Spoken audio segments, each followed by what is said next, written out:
Hello my dear students, आज हम English grammar का वर्ब रिलेटेड टॉपिक देखेंगे जो बहुत इजी है और बहुत काम का भी है। ट्रांजिटिव वर्ब और इनट्रांजिटिव वर्ब दोनों का डिफरेंस देखेंगे, दोनों के एग्जाम्पल देखेंगे ताकि आपके लिए क्लियर हो जाए।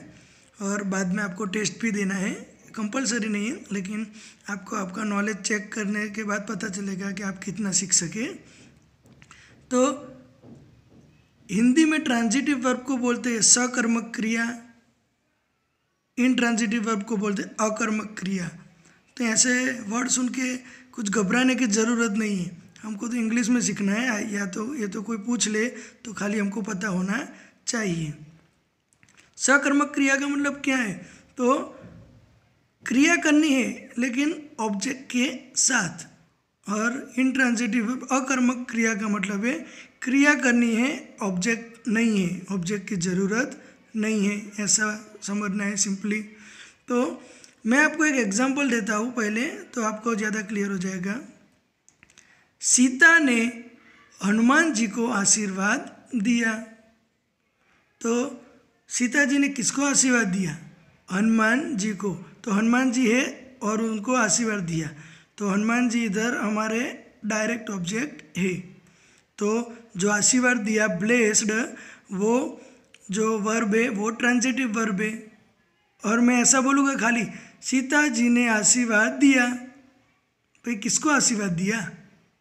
तो कोई रिसीवर ही नहीं है, तो वो हो गया इनट्रांजिटिव वर्ब।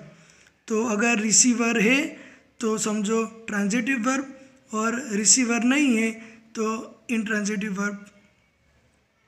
देखो ट्रांजिटिव वर्ब में है एज अ डायरेक्ट ऑब्जेक्ट। तो डायरेक्ट ऑब्जेक्ट जो है वो वर्ब जो एक्शन किया गया है उसका प्रभाव उसके ऊपर पड़ता है, वो उसको रिसीव करता है। और उसका पोजीशन क्या होगा सेंटेंस में? तो direct object after verb, verb के पीछे डायरेक्ट ऑब्जेक्ट होगा। हम डायरेक्ट ऑब्जेक्ट इनडायरेक्ट ऑब्जेक्ट का वीडियोस देख चुके हैं, अगर आपने मिस किया है तो एक बार उसको भी देख लेना पहले। ट्रांजिटिव वर्ब क्या है? तो मेक सेंस विद ऑब्जेक्ट, अगर ऑब्जेक्ट उसके साथ आ गया तो वो मीनिंगफुल बन जाएगा, कुछ उसकी सेंस क्रिएट होगी। Intransitive verb does not have a direct object, इसके पास डायरेक्ट ऑब्जेक्ट नहीं है, तो जो भी क्रिया होगी उसका प्रभाव खुद सब्जेक्ट के ऊपर ही पड़ेगा, और कोई ऑब्जेक्ट ही नहीं है जिसके ऊपर प्रभाव पड़े। तो सीता माता ने आशीर्वाद दिया, तो इसका प्रभाव खाली सीता माता पे ही पड़ेगा, कोई रिसीवर तो है ही नहीं, कोई ऑब्जेक्ट ही नहीं है। No direct object after verb. Make sense without one, इसको किसी की ज़रूरत नहीं है ऑब्जेक्ट की, वो अपने आप ही मीनिंगफुल बन जाता है, कुछ सेंस क्रिएट कर लेता है। एक सिंपल चीज़ है ट्रांजिटिव वर्ब या इनट्रांजिटिव वर्ब, उसको पहचानने की। एग्जाम में पूछा कि कौन सा वर्ब है बताओ, ट्रांजिटिव वर्ब या इनट्रांजिटिव वर्ब, तो आपको सिंपल काम करना है, वर्ब जो क्रिया है उसको व्हाट और हुम से क्वेश्चन पूछना है। व्हाट का मतलब है क्या, और हुम मतलब किसको। तो ऐसे क्वेश्चन पूछेंगे, अगर आपको आंसर मिल रहा है एज एन ऑब्जेक्ट तो समझ लो ट्रांजिटिव वर्ब है, अगर कुछ आंसर ही नहीं मिल रहा तो समझ लो इनट्रांजिटिव वर्ब है। तो हमने क्वेश्चन पूछा ना, सीता माता ने किसको आशीर्वाद दिया? तो हनुमान जी को, आंसर मिल रहा है, एन ऑब्जेक्ट, तो ट्रांजिटिव वर्ब। सीता माता ने आशीर्वाद दिया, किसको दिया? आशीर्वाद किसको दिया? नहीं मिल रहा है आंसर, तो intransitive verb. Some verbs always transitive, कुछ वर्ब हमेशा ट्रांजिटिव ही होते हैं, कुछ वर्ब हमेशा इनट्रांजिटिव होते हैं, और कुछ वर्ब्स दोनों तरीके से यूज़ किए जाते हैं, ट्रांजिटिवली एंड इनट्रांजिटिवली। तो ऐसा कोई रट्टा मारने की ज़रूरत नहीं है, आप व्हाट और हुम से क्वेश्चन पूछेंगे तो ऑटोमेटिक आपको आंसर मिल जाएगा। चलो अब एग्जाम्पल देखते हैं और समझते हैं। हेतार्थ किल्ड अ बी, हेतार्थ ने एक मधुमक्खी को मार डाला था। तो सब्जेक्ट हेतार्थ, वो एक एक्शन लेता है, क्रिया करता है मारने की, और उसका प्रभाव पड़ता है मधुमक्खी पे। तो उसने जो क्रिया की उसके लिए एक रिसीवर है जो उसका प्रभाव रिसीव करता है, उसका जो एक्शन है उसको रिसीव करता है। तो अब भी, तो इधर अब भी है डायरेक्ट ऑब्जेक्ट। तो ये जो किल्ड वर्ब है वो ट्रांजिटिव वर्ब है, ब्रैकेट में हमने लिखा है आंसर, ट्रांजिटिव वर्ब है। वाल्मीकि रॉट द रामायण, क्या लिखा, व्हाट रॉट, तो आंसर मिलता है द रामायण, तो डायरेक्ट ऑब्जेक्ट है तो वो भी ट्रांजिटिव। अब देखो, द गर्ल लाफ्स, लड़की हंस रही है, तो लाफ्स, तो अभी आप देखो तो किसके ऊपर हंस रही है, क्या हंस रही है, किसी के ऊपर प्रभाव ही नहीं पड़ रहा, हंस रही है बस, दैट्स इट। किसके ऊपर हंस रही है ऐसा कुछ बताया नहीं है। तो द गर्ल जो सब्जेक्ट है उसी के खुद के ऊपर ही उसका प्रभाव पड़ता है और किसी के ऊपर पड़ता नहीं है। तो प्रभाव पड़ने के लिए इधर ऑब्जेक्ट मिसिंग है, तो इधर जो लाप्स वर्ड है वो इनट्रांजिटिव वर्ब है। इंसेक्ट्स फ्लाई, कौन फ्लाई करता है, तो आंसर मिल जाएगा इंसेक्ट्स, वू। तो ऐसा नहीं, हमको व्हाट, क्या फ्लाई, हुम, तो आंसर नहीं मिलेगा, तो इनट्रांजिटिव वर्ब है। तानी वॉज रीडिंग अ नॉवेल, क्या पढ़ रही है, तो आंसर मिल रहा है अ नॉवेल, तो ट्रांजिटिव वर्ब। तानी वॉज रीडिंग, बस खाली इतना ही दिया है, तो क्या रीडिंग कर रही है, नहीं आंसर मिल रहा है, तो इनट्रांजिटिव। तो देखो रीड वर्ब है तो ट्रांजिटिव भी है, इनट्रांजिटिव भी है।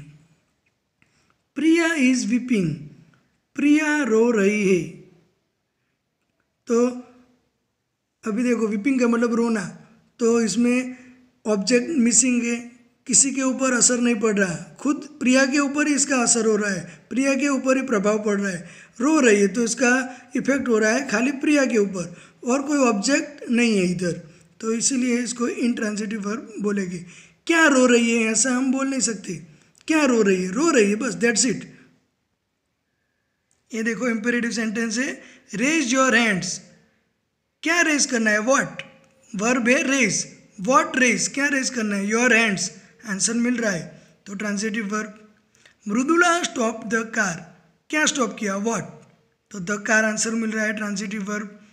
The fire Burns brightly, Burns क्या हो रहा है, तो आंसर मिल रहा है द फायर, तो वो तो खुद सब्जेक्ट ही हो गया, और ब्राइटली जो दिया है वो तो एडवर्ब है, तो कोई ऑब्जेक्ट नहीं है भैया इधर। बर्न्स क्या हो रहा है, व्हाट, तो सीधा आंसर मिल रहा है द फायर, तो जो एक्टिविटी हो रही है इसकी इम्पैक्ट सीधी सब्जेक्ट पे ही हो रही है और कोई ऑब्जेक्ट ही नहीं है उसको रिसीव करने के लिए, दैट्स वाई इनट्रांजिटिव वर्ब।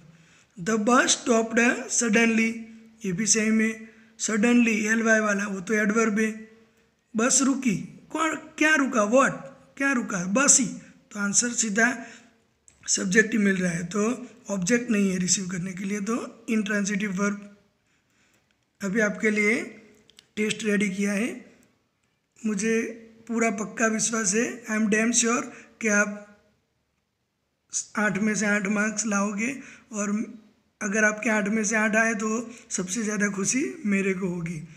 देख लो एक बार, आप नोट डाउन करके टेस्ट दे सकते हो। शांति से वर्ब को क्वेश्चन पूछना, जो वर्ब है उसको क्वेश्चन पूछना, और एडवर्ब है पीछे तो मैंने आपको दिखाया ब्राइटली, सडनली, तो कोई ऑब्जेक्ट नहीं है रिसीव करने के लिए, तो इनट्रांजिटिव वर्ब होगा। The plant grows slowly, the peon rings the bell, my uncle grows wheat, Rinku played the tabla, we enjoyed the party, Mahi moved the table, Prisha smiled, I sent my bank a letter.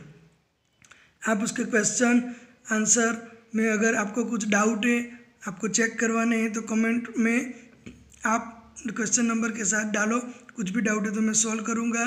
Answer भी आपको tally करने हैं तो comment box में आप answer लिख के दे दो नंबर वाइज, तो आपके करेक्ट है या किधर मिस्टेक है तो हम उसको सॉल्व कर सकते हैं। Keep learning, goodbye students, have a nice day.